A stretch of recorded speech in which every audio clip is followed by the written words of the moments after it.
আজ আমাদের বাঙালি মতে শ্রাবণ মাসের একটা দ্বিতীয় সোমবার, তাই সকাল সকাল স্নান টান সেরে বাবা মহাদেবের প্রিয় সবুজ কালারের শাড়ি, সবুজ কালারের চুড়ি পরে সুন্দর করে সাজুগুজু করে বসলাম আমি আমার ঘরের মন্দিরে পুজো দিতে। হ্যাঁ, এবার তোমরা বলবে ঘরের মন্দিরে যাওনি? না, আমি কিন্তু মন্দিরে কোনোবারই যাই না। প্রতি বছর শ্রাবণ মাসের 4টে সোমবার আমি আমার বাড়িতেই পালন করে থাকি। হ্যাঁ, আমিও শিব মন্দিরে শিব পুজো করতে যাই, সেটা শিবরাত্রি আর নীল পুজোতে, কিন্তু সেটা যাওয়ার আগেও আমি আমার বাড়ির মহাদেবের মাথায় জল ঢেলে তারপরে যাই। মা বলে আগে বাড়ির পুজো তারপরে বাইরের পুজো, তাই সকাল সকাল স্নান সেরে বাবা মহাদেবের মাথায় জল ঢেলে চরণামৃত্যু খেয়ে উপোস ভাঙো।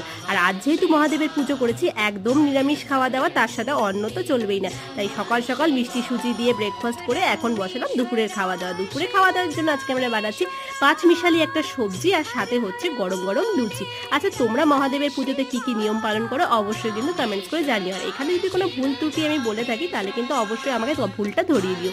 তো চলো এখন আমি খাই, তোমরা চ্যানেলটা সাবস্ক্রাইব করা যাওয়ার আগে অবশ্যই হর হর মহাদেব লিখে দিও। বা